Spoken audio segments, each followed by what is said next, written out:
Hi అండి, అందరికీ నమస్కారం. ముందుగా నా ఆరోగ్యం బాగుండాలని అండ్ నా కుటుంబం బాగుండాలని ఆశీర్వదించిన ప్రతి ఒక్కరికి పేరు పేరున ధన్యవాదాలు. మీ రుణం తీర్చుకోలేనిది, ఎందుకంటే మనస్ఫూర్తిగా ఆశీర్వదిస్తున్నారు మీరంతా కూడా. ఇంకా చాలా చాలా థ్యాంక్స్ అండి.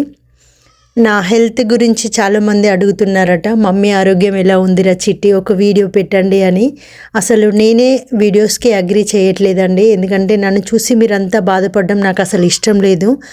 ఇంకా పిల్లలు కాకపోతే ప్రతిదీ ఇంకా షేర్ చేసుకుంటారు కాబట్టి అప్పుడప్పుడు వీడియోస్ అనేవి పోస్ట్ చేస్తున్నారు తప్ప ప్రతిదీ నేను పోస్ట్ చేయట్లేదండి. మమ్మీ ఎలా ఉందిరా చిట్టి తల్లులు అని చాలామంది కామెంట్స్ చేస్తున్నారట. అసలు ఏం చెప్పుకోవాలో కూడా అర్థం కావట్లేదండి.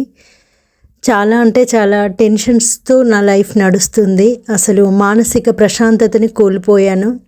ఏదో ఇంకా కరీంనగర్ నుంచి వచ్చి అనే వాళ్ళ ఇంటికాడ ప్రశాంతంగా బ్రతుకుదామని కోటి ఆశలతో వచ్చాను.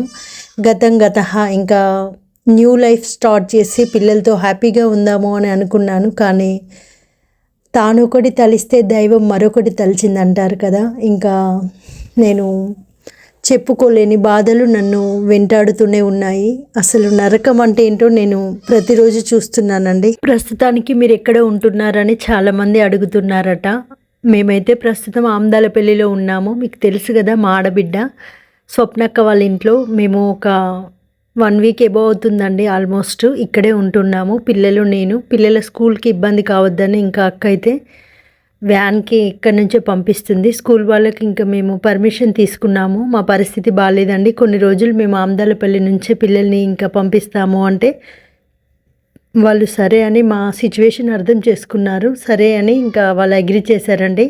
కాకపోతే ఇక్కడ నుంచి వ్యాన్ అనేది కొంచెం బాగా ఫిల్ అవుతుందంట. అంటే ఎక్కువ మంది చిల్డ్రన్ ఉన్నారంట విలేజెస్లో, అందువల్ల కొంచెం పిల్లలకి ఇబ్బంది అవుతుందని అన్నారు. అంటే వ్యాన్లో నిలబడడం అలాంటివి కొన్ని జరుగుతున్నాయట. సరే అయినా పర్లేదు, కొన్ని రోజులు అడ్జస్ట్ అవుతామమ్మ, నువ్వు బాధపడకు, నువ్వు బాగుండడం కావాలని పిల్లలిద్దరూ పెద్ద మనసుతో చెప్పారు. వాళ్ళను కూడా గోస పెట్టుకుంటున్నా నేనైతే, వాళ్ళను కూడా కష్టపెట్టుకుంటున్నాను. నిజంగా ఇది ధర్మం కాదు ఆ దేవుడికైతే. చాలా అంటే చాలా బాధపడుతున్నాను. నా పిల్లలిద్దరిని చూస్తుంటే నాకు గుండె తరుక్కుపోతుంది. ఏ కష్టం రాకుండా చూసుకోవాలనుకున్నాను, కానీ కష్టాలకే వాళ్ళ జీవితం పరిమితం అయిపోయింది. వాళ్ళైతే చాలా అంటే చాలా ఇబ్బంది పడుతున్నారు. అసలు ఎప్పుడు ఎక్కడ ఉంటున్నామో, మేము ఎందుకు ఎక్కడ ఉంటున్నామో అని తెలియని పరిస్థితులలో ఉంటున్నారు. అంతా ఇంకా నా దురదృష్టం. మా ఆడబిడ్డ అండ్ మా సారంగం అన్నయ్య అయితే చాలా కష్టపడుతున్నారండి. ఎక్కడికి వెళ్తే మా చెల్లెకు న్యాయం అవుతుందో అని, ఎక్కడికి వెళ్తే మా మరదలకి న్యాయం అవుతుందో అని నన్ను చాలా చోట్లకి తిప్పుతున్నారు. అండ్ మాకు సంబంధించి కుల వృత్తులు ఏదైనా వైద్యం లాంటివి ఉంటే కూడా వాళ్ళు నాకు చేయడానికి ఇంకా ప్రయత్నాలు చేస్తున్నారు. కానీ ఏం నాకు బాగవ్వట్లేదు. నేను అసలు నన్ను అడిగితే నాకు ఉన్న రోగం కంటే కూడా మానసికంగా నేను దెబ్బతిన్నాను. అది నేను ఐడెంటిఫై చేశాను, నాకు తెలుస్తుంది. ఎందుకంటే నేనేం చిన్నపిల్లని కాదు కదా. నేను మానసికంగా గాయపడ్డాను. నాకు వ్యాధి కన్నా ఎక్కువగా మానసికంగానే నేను స్ట్రగుల్స్ ఫేస్ చేస్తున్నాను. అందుకనే ఇంకా బాగా దెబ్బతిన్నాను. ఇక్కడికి వచ్చి నేను బాగుండాలి అనుకున్నాను. మా అన్నయ్యలతో, వదినలతో, అమ్మతో పిల్లల లైఫ్ అనేది చాలా నీట్గా సాఫీగా సాగాలి, అన్నీ ఇంకా వదులుకొని హ్యాపీగా బ్రతకాలి అని అనుకున్నాను. కానీ మనం అనుకున్నట్టు జరిగితే అది జీవితం కాదు కదా. అందుకనే ఇంకా చాలా అంటే చాలా ఇబ్బందులు ఎదుర్కొంటున్నాను. చాలామంది అడుగుతున్నారు, అన్నయ్య వాళ్ళ బిడ్డ పెళ్ళికి వెళ్ళి రా చిట్టి, ఆ మ్యారేజ్ ఫొటోస్ పెట్టండి అని. మాకంత అదృష్టం లేదండి. 14 సంవత్సరాల తర్వాత నేను వెళ్ళాలి అనుకున్న పెళ్ళిది, కానీ నేను వెళ్ళలేదు. అసలు నాలాంటి పరిస్థితి ఎవరికి రావద్దు, నాతోనే అంతమైపోవాలి. నేను పెళ్ళి కంటే ముందే అక్క వాళ్ళ ఇంటికి వచ్చేసాను. పిల్లలు మేము ఇక్కడే ఉండిపోయామండి. సో నేను పెళ్ళికి వెళ్ళలేదు. అసలు ఫోన్ కూడా స్విచ్ ఆఫ్ చేసుకున్నాను, ఎందుకంటే నా పరిస్థితి బాగాలేదు. అందుకనే నేను పెళ్ళికి వెళ్ళి ఎవరిని బాధ పెట్టడం నాకు నచ్చలేదు. చాలామంది అడుగుతున్నారంట, కాకపోతే ఇంకా నేను కొన్ని రీజన్స్ వల్ల పెళ్ళికి వెళ్ళలేకపోయానండి. మా ఇంట్లో వాళ్ళంతా కూడా చాలా సఫర్ అయ్యారు. ముఖ్యంగా మా అమ్మ అయితే చాలా ఏడుస్తుంది. ఇంకా ఒక్కగానొక్క బిడ్డ ఇన్ని సంవత్సరాల తర్వాత ఈ కార్యక్రమంలోనైనా పాల్గొంటుంది అంటే ఇది కూడా దూరం అయిపోయింది, ఇంకా వాళ్ళ తలరాతలు ఏది లేదా అని చాలా ఏడ్చింది. మా అమ్మ శోకం ఆ శివయ్యకు చేరాల్సిందే. ఎందుకంటే మా అమ్మ లింగాధారణ చేయించుకుంది. ఆమె కడుపులో ఉన్నప్పుడే మా అమ్మమ్మ దేవుడికి వదిలేసిందంట, పుట్టుజన్నకి ఇడిచిపెట్టిందంట. అండ్ మా అమ్మ నాన్నల పెళ్ళి కూడా వేములవాడ గుడిలోనే జరిగింది. ఖచ్చితంగా దేవుడు అనేవాడు ఉంటే కనుక మా అమ్మ శోకం ఆయనకు చేరుతుంది. మా అమ్మ అయితే చాలా స్ట్రగుల్ అవుతుంది. నాకు ఆమెతో మాట్లాడడానికి కూడా ధైర్యం రావట్లేదు. ఇంకా ఇక్కడైతే మా ఆడబిడ్డ వాళ్ళు అండ్ మా బావ వాళ్ళు, మా మరిది వాళ్ళు అందరూ కూడా నా ఆరోగ్యం బాగవడానికి సర్వ ప్రయత్నాలు చేస్తున్నారు. ఎందుకంటే అప్పుడు చంటప్పుడు కేవలం హాస్పిటల్కి మాత్రమే తీసుకెళ్ళాము. మేము ఎలాంటి దేవుళ్ళని చేయలేదండి. ఎందుకంటే ఏమో తెలియదు, మేము చేద్దాం అనేసరికి ఏదో ఒకటి జరిగి ఇంకా ప్రయత్నాలన్నీ విఫలమైపోయాయి. ఇంకా పట్నాలు ఇద్దామని ఆటలను తీసుకొచ్చి అన్నీ చేసే మూమెంట్లో ఒకరు చనిపోవడం అని, ఒకసారి మళ్ళీ ఇంకా పడకపోవడం అని, ఇలా రకరకాల రీజన్స్తో మేము దేవుళ్ళని అన్నింటినీ కూడా స్టాప్ చేయాల్సిన పరిస్థితి వచ్చింది. సో ఇప్పుడైతే అలా జరగకూడదు. ఇంకా తమ్ముడిలాగా మళ్ళీ ఈమెకు కూడా ప్రాబ్లం కావద్దని ఇంకా మా బావ ఇంకా మా వాళ్ళందరూ కూడా అక్కడ ఇల్లు క్లీనింగ్ చేసి అండ్ దేవుళ్ళకి సంబంధించిన కార్యక్రమాలు చేద్దామని వాళ్ళంతా కూడా నిర్ణయం తీసుకున్నారు. ఎప్పుడైతే నేను అన్నయ్య వాళ్ళ బిడ్డ పెళ్ళికి వెళ్ళలేదని తెలిసిందో అందరూ కూడా చాలా బాధపడ్డారు. ఇంకా అందరూ కూడా ముందుకు వచ్చారండి. ఈ విషయంలో అయితే నేను చాలా వాళ్ళందరినీ ఇంకా థ్యాంక్స్ చెప్పుకుంటున్నాను. ఎందుకంటే పిల్లలను దేవుడు తండ్రి లేకుండా చేశాడు, తల్లికి కూడా ఈ విధంగా మానసిక వ్యధను పెట్టాడు అని ఊర్లో కన్నీళ్ళు పెట్టని వారు లేరు. తాడికల్లో అంతమంది చిట్టి వాళ్ళని పట్టుకుని ఏడ్చారట. నిజంగా నాకైతే చాలా బాధ అనిపించింది. ఇక్కడ కూడా అందరికీ తెలిసింది అన్నయ్య వాళ్ళ బిడ్డ పెళ్ళి ఈమె వెళ్ళలేదు, ఇక్కడ ఇప్పుడు కూడా సంతోషంగా లేరు పిల్లలు ఈమె అని. ఎందుకంటే పెళ్ళి అనేది జీవితంలో ఒకేసారి వస్తుంది కదా, మళ్ళీ మళ్ళీ రాదు కదా. నా కోడలు కూడా చాలా ఏడ్చింది. ఇంకా పెళ్ళి కూతురుని కూడా ఏడిపించిన ఒక గొప్ప మనిషిని నేను, నా కర్మ నేనే అనుభవిస్తున్నానని అనుకుంటున్నాను. నేను చేసిన తప్పుకి నేనే ఇంకా భరిస్తున్నాను. దీంట్లో ఏమీ లేదు. కాకపోతే దీనివల్ల నేను చాలా అంటే చాలా నేర్చుకున్నాను అంతే. ఇంకా తాడికల్లో అయితే మేము ఉండకపోవడం వల్ల ఇల్లు మొత్తం ఖరాబ్ అయిపోయిందండి. ఇంటి చుట్టూ చెట్లు అండ్ గేటు పాడవడము, అంటే తుప్పు పట్టిందంట. ఆ లాక్ కూడా రాలేదట. మా మరిది ఇంకా దాన్ని కంప్లీట్గా తీసేసిండంట సుత్తెతో కొట్టి. అండ్ ఇంకా ఏదైతే మనకు వాటర్ వచ్చేది ట్యాంక్ ఉంటుందో అది కోతులు దునికి ఇరగొట్టాయంట పైప్స్. అవన్నీ కూడా ఇంకా మా బావ ఇంకా అన్ని సెట్ చేయడము, ఆయన ప్లంబింగ్ వర్క్ చేస్తాడు, ప్లంబర్ అన్నట్టు. సో అవన్నీ తెలుసు కాబట్టి అప్పుడు మనకి ఇల్లప్పుడు తనే అవన్నీ చేశాడు. అందుకనే ఇంకా మనకు వాటర్ కంపల్సరీ కదా ఏ దేవుడిని చేయాలన్నా కూడా. మళ్ళీ ఇప్పుడు శ్రావణ మాసం కాబట్టి నేను ఆ ఇల్లు అంతా వాళ్ళు శుద్ధి చేస్తే వెళ్ళి ఇంకా అక్క నాతో ఒక 5 ఇల్లు ఇట్లా శివునికి సంబంధించిన భిక్షాటన అనేది ఉంటుంది కదా, జోలే శూలం ధరించి అది చేపిద్దామని అనుకుంటున్నారు. అలాగే వేములవాడకు వెళ్ళి ఎత్తు బంగారం లాంటివి సమర్పించాలి, అలాగైనా మా మరదలు బాగుంటుంది అని అక్క మొక్కుకుందంట. ఇది అమ్మ కూడా మొక్కుకుందండి. అనుకోకుండా ఇద్దరు మొక్కారట. అందుకనే ఇంకా వేములవాడకు వెళ్ళడము ఇలాంటి పనులు ఉన్నాయి. మనం ఏదైనా స్వంత ఇంటి నుంచి వెళ్ళడమే ఉంటుంది కదా. ఇంకా ఇల్లు ఫైనాన్స్లో ఉండడం వల్ల నేను ఎక్కువగా వెళ్ళాక నెగ్లెక్ట్ చేయడం వల్ల ఇల్లు పాడైపోయింది. ఇంటి చుట్టూ ఇంకా చెట్లు అవన్నీ కూడా బాగా పెరిగితే అన్నయ్య వాళ్ళు అవన్నీ తీసేసి ఇల్లు నీట్గా చేయాలి అని వెళ్ళారు. కానీ అక్కడ మోటార్ ఖరాబ్ అవడము, ఆ వాటర్ ఫెసిలిటీ కరెక్ట్గా లేకపోవడం వల్ల ఇంకా గ్రామ పంచాయతీ సిబ్బంది వాళ్ళకైతే కంప్లైంట్ రాసి వచ్చారంట, అది వాటర్ రావట్లేదు చూడండి అని. వాళ్ళు ఒక 2 days తర్వాత అదంతా తవ్వి ఎక్కడైతే ప్రాబ్లం ఉందో ఐడెంటిఫై చేసి వాటర్ వచ్చేలాగా చేస్తా అన్నారు. ఎందుకంటే ఇంకా దేవుడి మీదే భారం వేస్తున్నాము మేమైతే. ఎందుకంటే మణికంఠ న్యూరో హాస్పిటల్కి వెళ్ళామండి. వాళ్ళు కూడా సేమ్ మెంటల్గా మీరు స్ట్రెస్ అవుతున్నారు, ఫస్ట్ మీ మెంటల్ స్ట్రెస్ తగ్గించుకుంటే మీకు మెడిసిన్తో పని ఉండదు అని చెప్పారు. ఒక 25,000 వరకు మనకు ఖర్చు వచ్చింది. దాని తర్వాత ఇంకా ఇక్కడ జమ్మికుంటలో అమృత న్యూరో కూడా వెళ్ళాను. సార్ కూడా సేమ్ అలాగే చెప్పాడు. కానీ ఇక్కడ సర్జన్ కాదండి, ఫిజిషియన్. అక్కడ మాత్రం సర్జన్, న్యూరో సర్జను. సో ఇంకా అన్ని ప్రయత్నాలు చేస్తున్నాము. మన వాళ్ళు చాలామంది డాక్టర్ విక్రాంత్ సింగ్ సార్ని కలవండి అక్క అని కామెంట్స్ చేస్తున్నారు, కానీ మేము చాలా ప్రయత్నాలు చేస్తున్నామండి. సార్ అపాయింట్మెంట్ దొరకట్లేదు. వాళ్ళు ఏమంటున్నారు అక్కడున్న స్టాఫ్ అంటే, ఆన్లైన్లో మీరు బుక్ చేసుకోవాలంటే మొన్న మేము సండే రోజు 4 o'clock బుక్ చేసుకున్నాము, కానీ అది 2 months తర్వాత అట్లా వస్తుందంట. ఎందుకంటే ఇప్పటికీ 2 months నుంచి ఉన్న పేషెంట్దే సార్ పెండింగ్లో ఉన్నాయని ఆయన చెప్పారు. మ్యాక్స్ ఒక 3 weeks అన్న పడుతుంది అని చెప్పారు. ఇంకా నాకు అనిపించింది మధ్యతరగతి వాళ్లకు ఇంకా విక్రాంత్ సింగ్ సార్ యొక్క వైద్యం అందని ద్రాక్షేనా అనిపించింది. ఎందుకంటే 2 weeks 3 weeks అంటే కొంచెం నాకు లాంగ్ టైమే అనిపించిందండి నా పరిస్థితికి. సో అందుకనే నేను సరే ఇంకా ఆ టైం వచ్చే వరకు వెయిట్ చేద్దాం అనుకుంటున్నాను. ఎవరు తెలిసిన వాళ్ళ ద్వారా ప్రయత్నాలు చేసినా అక్కడ వర్కౌట్ అవ్వట్లేదు. ఎందుకంటే సార్ చాలా బిజీగా ఉన్నారట, ఇంటర్వ్యూస్లో అండ్ గవర్నమెంట్ ప్రాజెక్ట్స్లో సార్ చాలా బిజీగా ఉన్నారట. ఎందుకంటే సార్ చాలా ఎన్విరాన్మెంట్కి సంబంధించి అండ్ హెల్త్కి సంబంధించినవన్నీ గవర్నమెంట్తో సార్ డిస్కస్ చేస్తున్నాడంట. సో అందుకనే సార్ మంచి పనులలో ఉన్నాడు కాబట్టి ఇంకా టైం అనేది ఇక్కడ జనరల్ పీపుల్కి అనేవి లభించట్లేదు.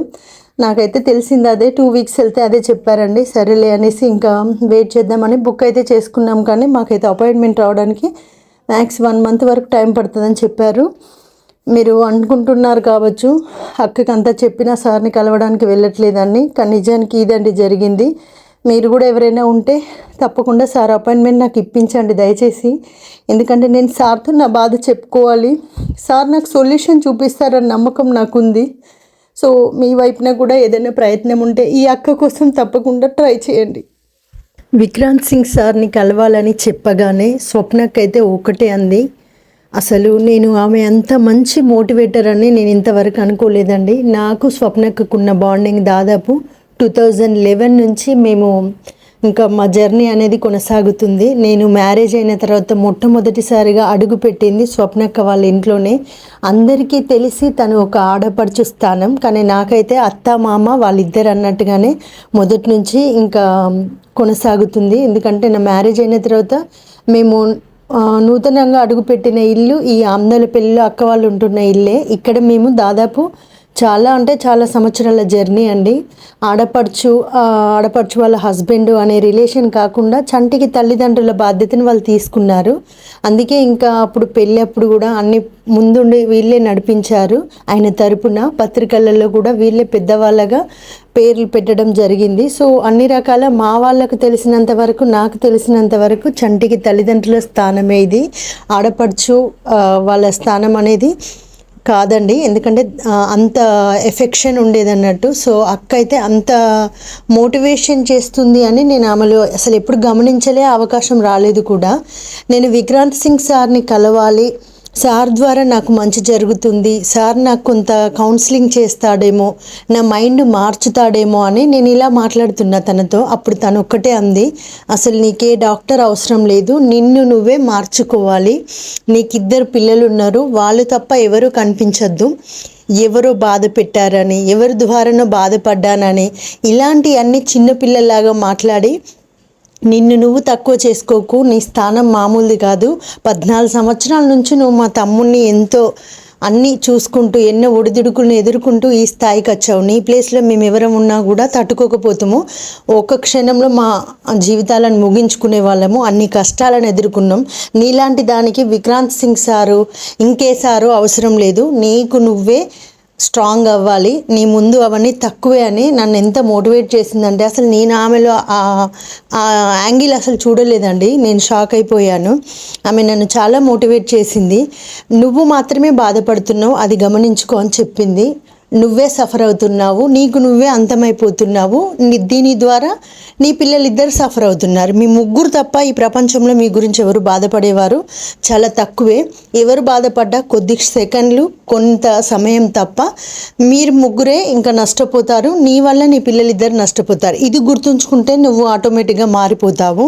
ఎవరో బాధ పెట్టారని, ఎవరి వల్ల నీకేదో అయిందని ఇలాంటి అన్నీ అనుకుంటూ కూర్చుంటే బాధ పెట్టిన వారు బాగానే ఉన్నారు, నువ్వు మాత్రం నష్టపోతున్నావు అని చెప్పి ఇకనైనా ఇది ఒక గుణపాఠంగా మంచిగా ముందుకు పోవడానికి దీన్ని మార్చుకో తప్ప బాధలోనే నీ జీవితం ఉండకూడదు.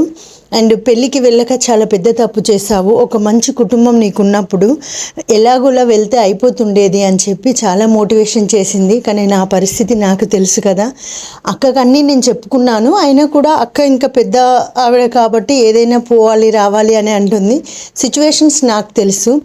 అండ్ అదేవిధంగా అక్క అయితే నన్ను ఒకటి అడిగిందండి, నీ మనసులో ఏదున్నా కూడా, నీకు ఏ బాధ అనిపించినా కూడా నాకు ఎవ్రీథింగ్ చెప్పు మమత, నేను నీకు టైం ఇస్తాను. ఎవరు ఇంట్లో లేని టైంలో మనం ఇద్దరం మాట్లాడుకుందాము. నేను నీకు ఒక స్నేహితురాలను అనుకో, అంతేగాని ఇలా బాధపడుతూ నిన్ను నువ్వు శిక్షించుకోకు. నీకు ఒకవేళ పిల్లలను పెంచడం కష్టంగా అనిపిస్తుందా, తమ్ముడు లేడని ఏదైనా ఇబ్బందులు ఎదురవుతున్నాయా, లేదా వీళ్ళకు పెద్ద అయ్యాక వీళ్ళ చదువులకైనా వీళ్ళ పెళ్ళిళ్ళకైనా ఎలా నేను ఒకదాన్ని ముందుకెళ్తానా అని అలా ఇలా భయపడుతున్నావా, ఇల్లు ఫైనాన్స్ గురించి బాధపడుతున్నావా, లేదా ఎలాంటి ఆస్తిపాస్తులు లేవు నేను ఎలా ముందుకెళ్తా అని ఈ విధంగా బాధపడుతున్నావా, ఏదున్నా మాతో చెప్పుకో, మేము కూడా ఆలోచిస్తాము నీ గురించి అని చాలా చక్కగా నాతో మాట్లాడిందండి. నేను అక్కకు నాలో ఉన్న ప్రతి బాధ చెప్పుకున్నాను. నిజంగా చెప్పుకుంటే ఒక 50% మనం క్లియర్ అవుతాం. 50 కాదండి, 90%. మీరు కూడా మీలో ఏదైనా బాధ ఉంటే ఎదుటి వ్యక్తికి తప్పకుండా చెప్పండి, కానీ కరెక్ట్ పర్సన్స్కి చెప్పండి దయచేసి. ఎవరికి పడితే వాళ్ళకి చెప్పకండి. ఇంకా బ్లడ్ రిలేషన్స్ చెప్పుకుంటే సేఫ్ పాయింట్లో ఉంటారు నాకు తెలిసి.